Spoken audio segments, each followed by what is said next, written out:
আজকে নির্বাচন কমিশনের পূর্ণাঙ্গ বেঞ্চের বৈঠক ছিল।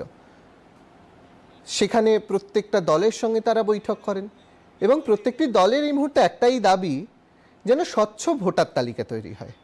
স্বচ্ছ ভোটার তালিকা তৈরির জন্যই তো এত কিছু। কিন্তু আজকে টপিক কি রয়েছে আপনারা ভাবছেন তো এত কথা কেন বলছি। আসুন সেইটাই বরং নজর রাখি। আজকের টপিক কি রয়েছে, টপিক অফ দ্য ওয়ানে নজর রাখবো, দেখব।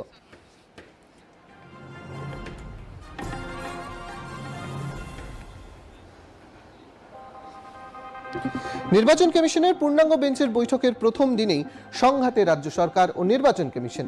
আজ শুধু নয়, ডে 1 থেকে আজকে পর্যন্ত।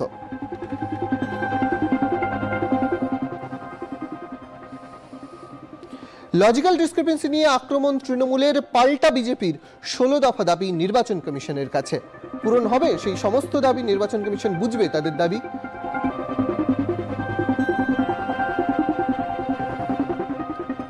নির্বাচন কমিশনেরও করা হুঁশিয়ারি, ইচ্ছাকৃত গাফিলতির জন্য দায়িত্বপ্রাপ্ত আধিকারিকদের ফল ভুগতে হবে কার্যত।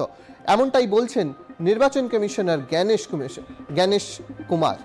তিনি কিন্তু বারংবার বলছেন যারা ইচ্ছাকৃতভাবে ভুল করবেন, তাদের যা গাফিলতি রয়েছে সেই গাফিলতির ফল কিন্তু তাদেরকে ভুগতে হবে। এবং কিসের আশঙ্কা করছে নির্বাচন কমিশনের? আগামীকাল সুপ্রিম কোর্টে এসআইআর মামলার শুনানি রয়েছে। সেই মামলার শুনানি বা কোন পথে, এই সমস্ত প্রশ্ন রয়েছে। কিন্তু এই যে শুরুতেই বলছিলাম যে নির্বাচন কমিশনের সঙ্গে রাজ্য সরকারের যে সংঘাত, তার রীতিমতো এই মুহূর্তে সপ্তমে। একদম এসআইআর এর শুরুর দিন থেকে আজকে পূর্ণাঙ্গ বেঞ্চের বৈঠক, অর্থাৎ এর কিছুদিনের মধ্যেই ভোটের দিনক্ষণ ঘোষণা হবে। নজর রয়েছে। কিন্তু আজকে দ্বিতীয় টপিক কি রয়েছে নজর রাখবো।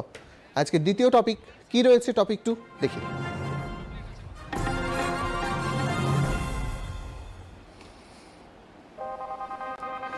দেশে সার্ভাইকাল ক্যান্সারের টিকাকরণ অভিযানের সূচনা। 1.5 কোটি শিশুকন্যার জন্য বিনামূল্যে HPV টিকাকরণ শুরু।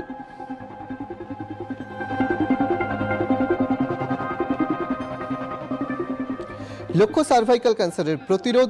বিশদে জানাবেন ডক্টর পৌর্ণমিতা ভট্টাচার্য।